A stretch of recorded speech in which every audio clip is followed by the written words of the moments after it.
Muito obrigado, doutora Flávia. Meus cumprimentos a você, a produção, os convidados ilustres aqui presentes. Imagina. Muito obrigado. E eu quero saber, antes da gente entrar em qualquer tema, como está o programa de grande sucesso lá, Casos e Descasos, porque eu sei que as pessoas já ficam esperando o seu programa ir ao ar, então dá um spoiler pra gente, como as coisas estão acontecendo e, se puder, o que vai vir aí nos próximos episódios do programa. Como é que estão as coisas? Vamos lá, graças a Deus tudo bem, obrigado. Você, tudo bem? Tá tudo ótimo. Que bom, fico feliz. Deixa eu comentar aqui sobre caça-vazamentos antes, posso? Claro, deve, até porque a gente falou aqui bastante dele e tem que falar da Eu precisei dele ontem. Olha isso, tô falando pra vocês que eles são Então eu posso dizer, entendeu? Eu precisei lá em casa. Prova viva. Viva. E eu tenho um vizinho que tá com um bebê recém-nascido.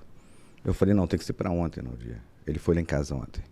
Eles são brilhantes. Aí foi ver, já tava aquilo na cabeça, vou quebrar a cozinha toda pra achar isso. É isso aí. Eu vou quebrar a casa do vizinho todo com um bebê criança recém-nascida, eu não posso fazer isso. É exatamente isso. Não, o dia chegou lá em casa, tirando que ele é um ser humano sensacional, né? É um querido. Eu não vou nem nessa parte, ele é sensacional.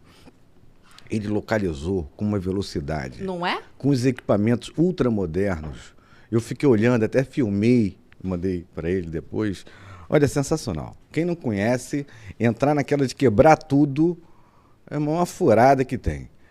Chama Caça-Vazamentos, Naldir, que ele vai descobrir o seu problema e vai ser cirúrgico, vai no ponto certo. É isso aí. Por isso que a gente fala muito aqui, as pessoas falam, tá falando comercial. Não é comercial. Não. É vida real. Real. Porque assim, eu mesma já tive assim, problemas de vazamento, de ter destruído a casa inteira e não consegui. Eu vou além. Simplesmente eu vou além. Eu tive a oportunidade de conhecer caça-vazamentos aqui no podcast, Doutor Vê esse podcast. E é uma pessoa extraordinária. O propósito dele é realmente resolver o problema. Muito bom, muito bom. Outra coisa. O pedreiro me cobrou. Rafael, te cobrar aqui R$1.500, R$2.000 para poder fazer isso aqui. Mas você não sabe nem onde quem é. Você sabe o que eu gastei? Imagina. Um sifão. Ele trocou um sifão. Era um problema no sifão. Ele localizou com a velocidade. Para mim, eu tinha que quebrar a cana. Para mim, furou do outro lado, deu não sei o quê.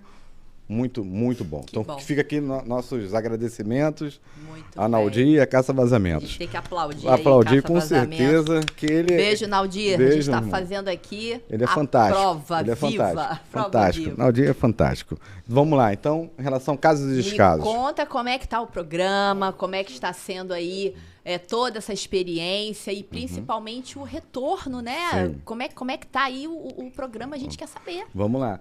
Nós estreamos, nós estamos no segundo mês, né, do Casos e Descasos, agora na Rede TV do Espírito Santo. E tem tido retorno, o pessoal gostando, achando interessante, comparando, inclusive, com outros apresentadores, implicando comigo de gozação também. E eu levo na esportiva. Daqui a pouco a gente está na rua dando autógrafo já, não demora muito, não demora muito. Vamos ver. E essa semana nós entrevistamos médicos, é um pessoal também da enfermagem. E em breve esse programa vai ao ar, com várias dicas de saúde, com várias dicas de saúde em relação a diversas categorias que desenvolvem doenças ocupacionais, ou algumas até de acidente de trabalho típico, às vezes até enfermagem, um estalo de coluna, uma situação mais grave. E mostrando realmente os pontos do corpo, os membros, quais são os afetados, mostrando coluna. Então vai ser muito interessante. Os próximos programas serão fantásticos também. E o que é mais interessante, né? A gente aqui sempre tem da nossa série de bancários em riscos, não necessariamente quando a gente fala de acidente de trabalho, a gente está falando, você no seu caso, falando exclusivamente de bancários. Uhum. Quando você traz aqui a questão da enfermagem, existem muitos profissionais técnicos de enfermagem, técnicas de enfermagem, que eu conheço e que falam para mim exatamente essa palavra. Eu tô estragada. A minha profissão me estragou. Sim. Mas aí você leva um susto, porque assim, a sua profissão te estragou, ela porque era um peso, eu não tinha conhecimento, não tinha apoio, não tinha outras pessoas e era tudo muito emergencial. E aí o que a gente estava falando aqui um pouquinho no bastidor, um ambiente hostil. Um ambiente hostil, principalmente falta de treinamento e noções de risco. Entendeu? E o que acontece? Eu atendo, vira e mexe, atendo o pessoal da enfermagem. E as pessoas novas, com 25, 30 anos, incapacitadas para a função. Porque normalmente tem lesão de coluna. Entendeu? Então não adianta insistir no mesmo risco, no mesmo ambiente de trabalho, que vai lesionar cada vez mais. E a incapacidade vai ficar total, no momento. Então, realmente, o ambiente de trabalho hostil, não só na enfermagem, nos bancários, nos vigilantes, seja qual for a profissão, ele vai ter sua consequência. Isso é fato, tanto física quanto mental. Inclusive, nós temos uma discussão no programa sobre a ponte da lesão da saúde mental para a lesão física. Entendeu? O que isso pode gerar? A lesão à saúde mental pode vir a gerar uma lesão física. E, invertendo também, A mesma coisa. a lesão física pode ser uma ponte Porque para a saúde mental. a questão da lesão mental, a pessoa ela já vai completamente disposta para o trabalho, né? Até eu fico, às vezes, brincando, né? Chega final de semana, a pessoa tá bem, tá se sentindo bem, tá passando um sábado ótimo, domingo de manhã acordou muito bem, anoiteceu, tocou aquela musiquinha de um programa de televisão aí famoso, já começa a dar uma sensação de angústia, de medo e vontade de chorar, e isso, aquilo, a pessoa não quer, dá medo de dormir. Porque o dormir vai fazer com que tudo acelere para que chegue a segunda-feira. No dia seguinte. Né? Então, eu digo isso que é a síndrome do medo da segunda-feira. Tem pessoas que têm medo disso. Acredito. Porque sabe que vão chegar lá, berros, gritos, metas, dores, correria. E até quando? Né? É verdade. Até quando? É verdade. Mas eu lembro disso, o pessoal falando quando tinha aquele apresentador de uma grande rede de televisão, que ficou durante décadas, a gente ouvindo domingo, o pessoal já começava a ficar desesperado só de ouvir a voz do cara. Exatamente. Eu lembro disso. A mente começa a associar que o final de semana está acabando e você vem ali constantemente passando uma semana péssima, por maus tratos, por ambiente tóxico e tudo. Quem é que quer? Quer fugir. Ninguém quer isso. Quer fugir. Ninguém quer isso. O problema é que as pessoas se acostumam. E o acostumar, e acha normal. Não, eu tenho que trabalhar, né? Sim. Não, eu preciso trabalhar. Sim. Você trabalhar com vontade, trabalhar com satisfação, isso faz muito bem para sua saúde mental certeza. e, consequentemente, para sua saúde física, Com certeza. Né? Hoje, por exemplo, eu atendi uma pessoa 8 horas, 9 horas da manhã. Ele tem lesão no túnel do carpo, essa região aqui, do punho, nas 2 mãos. Trabalha em posto de gasolina. Eu quero entender como é que funciona essa lesão. Como é que instalou essa lesão em você? Normalmente, os tendões vêm se unindo, então o edema, o tendão se une e tem que operar o túnel do carpo, abrir aqui para soltar, liberar os tendões. Ele operou as 2 mãos, a esquerda e a direita. Me explica aqui, você é destro. Por que você operou a mão esquerda? Porque eu tinha que revezar por causa da dor. Nossa. Parece que de abrir e fechar, ele lesionou as 2 mãos. Eu falei, tá bom, vamos emitir a CAT. Pede pro seu empregador emitir a CAT. Emitiu? Não emitiu. Não emitimos CAT porque você não sofreu acidente de trabalho. Olha que loucura. Aí você vê como é que tudo vai pro mesmo lugar, né? Não, pior que não... É o funil, no final da história, é tudo exatamente igual. Frentista... Tudo igual. Técnico de enfermagem, enfermeiras... Tudo igual. Tudo, bancários, vai tudo pro mesmo lugar. Não vou emitir a CAT porque não é acidente de trabalho, porque eu tô vendo o senhor lá fazendo todos os dias a mesma coisa. Então, tá tudo bem, você tá lá, chegou, tá trabalhando, né? Tá dando o meu lucro, tá tudo bem. Isso aí. Porque ele não enxerga, isso aí. Né? Aí passou isso para mim. Rafael, não vão emitir porque não é acidente de trabalho. Vamos fazer o seguinte, procura seu sindicato. Você é sindicalizado? Sou. Procurou. Aí me veio a informação, o sindicato também não emite CAT. Eu falei, por quê que não emite CAT? Porque não foi uma explosão. Não foi um acidente assim. Querem que a pessoa fique toda escalpelada, Eu destruída. falei, como assim? Então queimada. fica a crítica aqui aos sindicatos que não sabem diferenciar acidente de trabalho com doença ocupacional. Que doença ocupacional é equiparada a acidente de trabalho. Isso é uma vergonha. Em 2024, um sindicato não sabia disso. Em tese, dentro dos sindicatos, se imagina que tenha pessoal capacitado. Que teria um corpo jurídico capaz de identificar isso. E da área da saúde. Ou seja, não emitiu a CAT. Aí o que acontece? Ele já não tem a informação correta, ele tem a dificuldade, não sabe como fazer, o empregador não auxilia em nada, o sindicato também não o auxiliou nesse caso. Sim. Temos sindicatos bons, claro, no Brasil, mas temos também os ruins, entendeu? Que não auxiliam os seus sindicalizados, que é mais que obrigação. Então fica aqui a crítica e mostrando que a informação é tudo. E aí, nesse caso, foi negado a CAT. Se faz algum procedimento jurídico, judicial, obrigando a emissão dessa CAT, como é que, a partir dali, ele te procurou? Eu entendo que sim, que o empregador é obrigado a emitir a CAT. Tá? Mas só que nós vamos chegar no judiciário, o juiz vai virar e falar assim, não, tem outras pessoas que podem emitir a CAT. Então, eu falei, não, mas a obrigação é do empregador. Então, às vezes, o judiciário também não ajuda. Entendeu? A obrigação é dele. Então, eu acho que no caso de uma ação, seja pedindo uma liminar para emissão de CAT, mostrando as provas inequívocas que foi um acidente de trabalho equiparado, deveria conceder uma liminar numa situação dessa, mas normalmente não fazem. Aí vai abrir margem para o sindicato, para o médico particular, autoridade pública, lá. Então, mas se ele já tem dificuldade com o empregador e com o sindicato, que vai emitir a CAT? Quem tem conhecimento disso? É muito difícil. Então, já é um tema interessante para levar para o caso de descaso sobre isso, sim, né? Conversar a respeito de emissões da CAT. Sim, porque isso é o documento que nasce toda a história depois. Sim. Que é o trabalho, o seu trabalho, né? Judicialmente, o trabalho jurídico. E é ele que vai resguardar essa pessoa, o empregado que acaba de ficar sofrer doente, um acidente. Ficar doente. Então, realmente, parece que as pessoas não mudam, sabe? Então, enquanto não houver condenação realmente exemplar de alguns empregadores, e isso parece que a tendência é que continue. E, realmente, o pessoal tem que ter esse tipo de informação, porque eles não sabem o que fazer.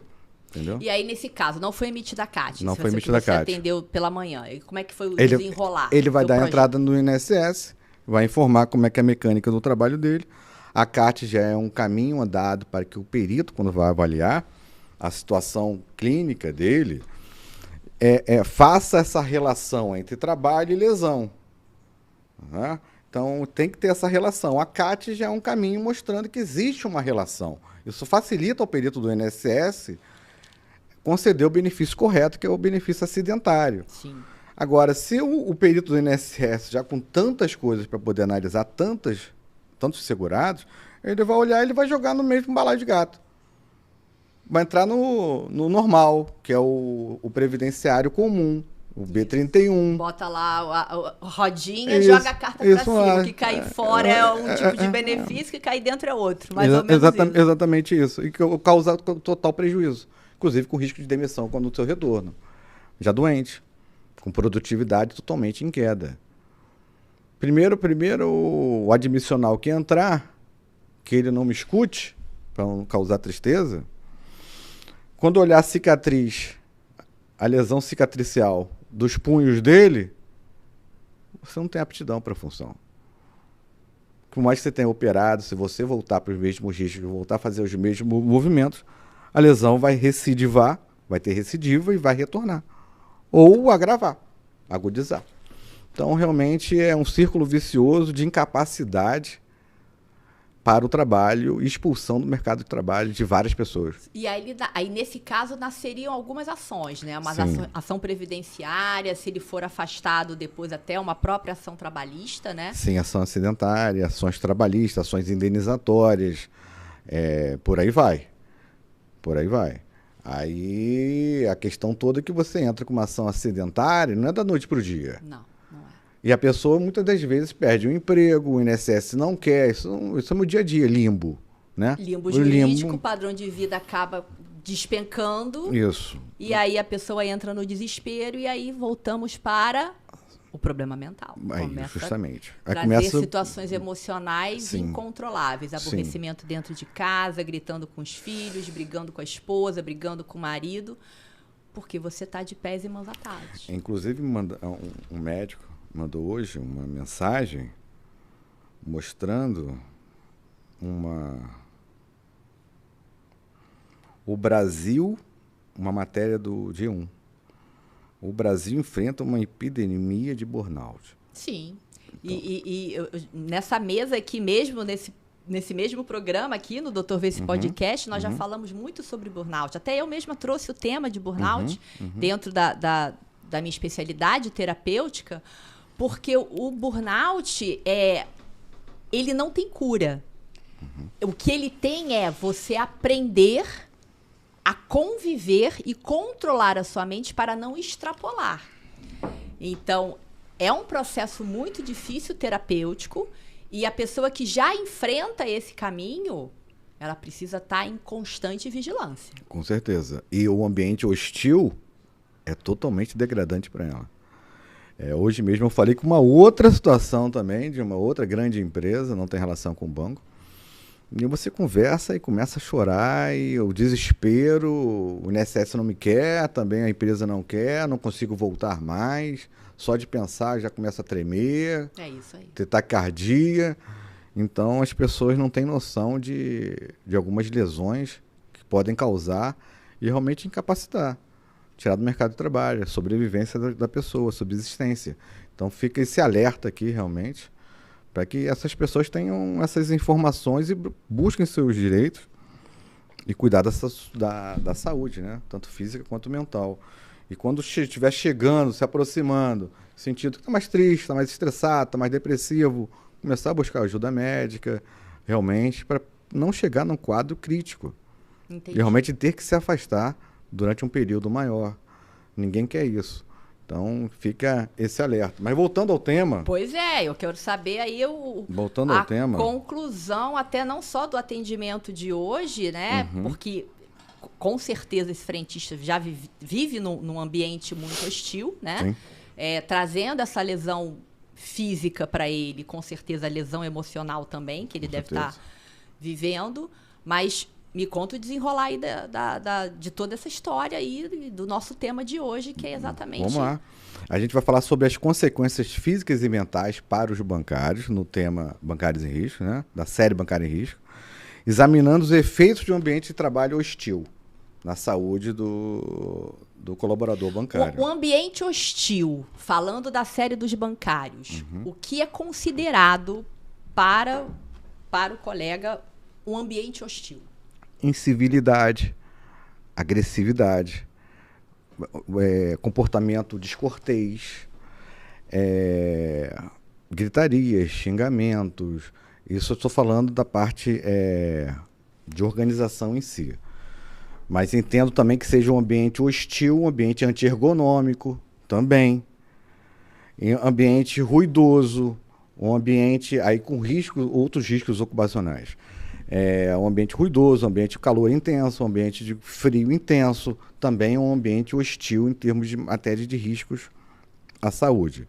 Mas o foco mesmo, aqui hoje, é mostrar o comportamento de assédio, o que causa isso na saúde do trabalhador, esse comportamento descortês, perseguições, metas abusivas, tudo vamos desencadear em lesões à saúde física e mental.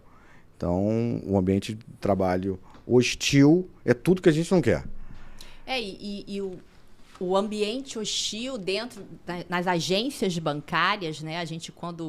Poucas vezes a gente acaba indo por causa da tecnologia, você resolve tudo pelo seu próprio celular e tudo mais. O que acontece é que você, quando precisa ir ao banco, você vê um número de caixas muito limitado, um volume de pessoas que querem ser atendidas muito grande, né? E todos eles ali do caixa extremamente estressados. Essa é uma realidade deles, que parece que cada vez tem menos funcionários nas agências, muitos afastados por doença, né? E o volume de atendimento continua igual. Tipo, uma agência que tinha 10 pessoas, por exemplo, hoje tem 6, 5. E eles têm que fazer o trabalho dos 10. Então, realmente, a sobrecarga é muito maior. E vamos falar em presenteísmo. Já ouviu falar em presenteísmo? Não, nunca ouvi. Esse é um termo novo para mim. O pessoal em casa também vai achar novo também. Então, o doutor Rafael é brilhante por causa disso. Traz uns temas assim que a gente aqui, apresentadora, puf. E agora? O que é presenteísmo? Conta pra mim. O que esse louco tá falando? Presenteísmo, quando a pessoa está presente fisicamente no ambiente de trabalho, mas mentalmente não. Nossa, é a história do automático, né? Faz o automático, mas a cabeça tá em Nárnia. Isso aí. Totalmente Nárnia. E eles já estão sobrecarregados, o ambiente é tão hostil que ele tipo cumpre a carga horária dele, mas tá voando. A cabeça não está ali. Por quê? Aí vem a questão da sobrecarga de trabalho, questões de estresse, um ambiente hostil realmente, os problemas que ele leva para casa, as metas que ele passa a madrugada acordando, pensando como que ele vai cumprir, bater aquela meta, quem ele vai ligar. Qual cliente que eu vou ligar para pedir para fazer um plano assim, um plano assado? Entendi. Para vender um seguro? Quem? Não para. Aí vem o burnout. Vem o esgotamento mental, o esgotamento físico. Então, agora, o que causa isso no final das contas? Prejuízo para quem? Para ele, empregado, que ele vai desenvolver algum tipo de lesão, se continuar assim. E para o empregador também. Porque ele diminui a produtividade da equipe dele. Ele além de diminuir a produtividade, ele tem uma outra questão. Eu tinha até uma colinha aqui. Não, a produtividade... Desculpa, aumenta o risco de acidente de trabalho. Claro. Na empresa dele.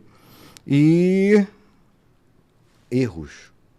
Não, e ele próprio, o próprio empregador, vamos dizer aqui, que seria o gerente geral, né, da agência e tudo, ele mesmo também pode passar pelos problemas do que aquele lá, o caixa que está lá, ou a pessoa lá da entrada do posso atender. Sim. Ele também, porque é escalonado. Sim, porque ele tem um superior. Tá funcionando na porta, lá em cima daqui a pouco vai estourar nele. Que é o primeiro a bater na cabeça. Exato. É nele. O regional vai nele. Entendeu? E erros. Esse é um problema sério.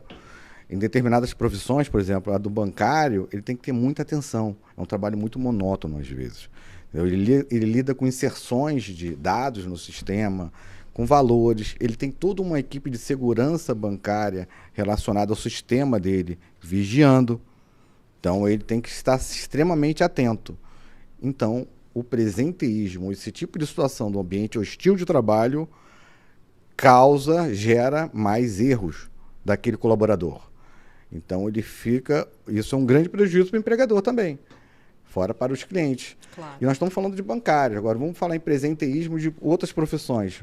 Tem profissões que não pode ter presenteísmo, nem pensar. Não pode. Vigilante bancário, presenteísmo? Não. Armado? Olha que loucura. Então...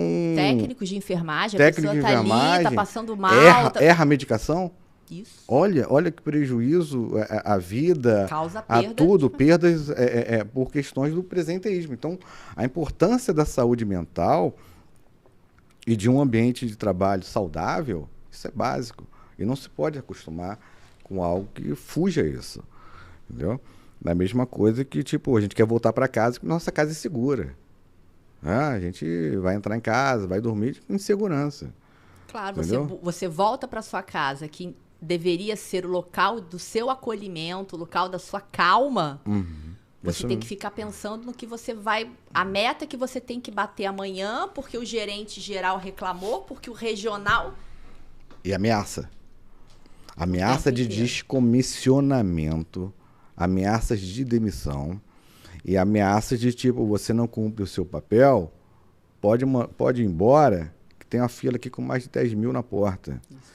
Ou seja, você é descartável. Totalmente descartável. Então, a saúde mental e o ambiente hostil vai gerando cada vez mais lesão a esse tipo de colaborador.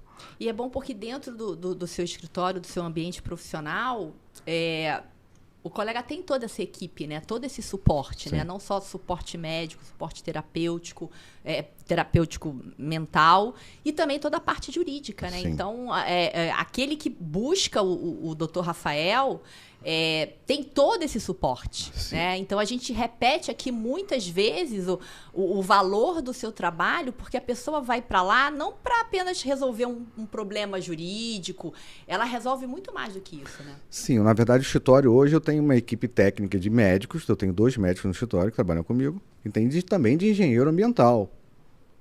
Engenheiro ambiental para poder entender alguns tipos de biomecânica de movimento para justificar algum tipo de lesão. Claro. Aí eu chamo os médicos, chamo o engenheiro, às vezes, se for muito difícil, para eu poder compreender. Já sairia com laudo, né? Sim, para eu poder entender a situação, para ocorrer um tipo de doença ocupacional. Tipo, alguém que desenvolve um câncer nos pulmões, por quê? Qual era a atividade, o que ela respirou, para realmente ter gerado aquilo ali, aquilo tem relação com o trabalho ou não. Eu atendi uns 15, 20 anos atrás, uma menina que tinha câncer no fígado ou no rins. Ela trabalhava com uma fábrica aqui de bomba de gás lacrimogêneo, manutenção, então um risco químico alto. Que era bomba de gás lacrimogênio, não sei se era explosivos também, por aí. Eu chamei minha equipe de médicos no escritório e falei, olha só, a pessoa está aqui, esses são os exames dela, eu não estou entendendo a vinculação desse câncer ocupacional aqui, se for o caso, sim, com o tipo de trabalho dela. Você vai ter que me explicar se esses elementos químicos podem realmente vir a gerar esse tipo de lesão cancerígena. Aí foi discutido lá, conversamos sobre as questões de congênitas delas, genéticas, predisposições, e se aquilo realmente poderia ter sido gerado. Então ficamos com dúvida em relação a isso e não embarcamos na questão da saúde ocupacional em relação a ela. Mas quem mexe com silicose, normalmente tem câncer pulmonar. Então é mais fácil você fazer as relações. Perfeito. Às vezes até os médicos têm dificuldade. Entendeu? Médicos especialistas, peritos da justiça, inclusive. Maravilha. Entendeu? Então, por isso que eu abri aqui essa informação da equipe que realmente tem toda por trás do seu escritório. E por isso, você que está nos assistindo aqui ao vivo, que conhece o Dr. Rafael, a qualidade do trabalho dele, agora com o programa na TV, Casos e Descasos, Rede TV do Espírito Santo, deixa seus contatos, deixa seu Instagram, fala um pouquinho, fala do dia que vai o programa, porque é importante que as pessoas tenham essa informação, né? Show, vamos lá. Então, o meu Instagram é rafaelfernandes.advogado, no YouTube Rafael Fernandes Advogado. O programa está indo ao ar todo sábado, 9 horas da manhã no Espírito Santo, e 9h30 vai para o YouTube. Pela Rede TV. Pela Rede TV. E ontem estreou na Rádio Guará, estreamos também o Caso de Casos na Rede Guará, na Rádio Guará FM Brasília, com transmissão ao vivo pelo YouTube, entrevistando o presidente da Confederação Nacional dos Vigilantes. Maravilha. Então foi uma entrevista muito bacana. Em breve também estará na televisão. Então, você que está aqui nos assistindo já sabe, quer conhecer um pouquinho mais do trabalho do Dr. Rafael, não só pelo Instagram, lá pelo YouTube dele também, e Casos e Descasos, que vai ao ar às 9 horas da manhã pela Rede TV do Espírito Santo, o dia da semana. Quarta-feira. Todas as quartas-feiras. Sábado na televisão. Rede TV e quarta-feira na Rádio Guará. Na Rádio Guará, com transmissão ao vivo para o YouTube. Então você está esperando o quê? Corre lá no YouTube, no Instagram e vai assistir o programa do Dr. Rafael Fernandes. E agradeço a sua presença na nossa tarde de hoje e na próxima semana, com certeza, lhe aguardo aqui para contar mais novidades do Caso e Descasos. Que você ficou com a gente até aqui. Já voltamos. Até já.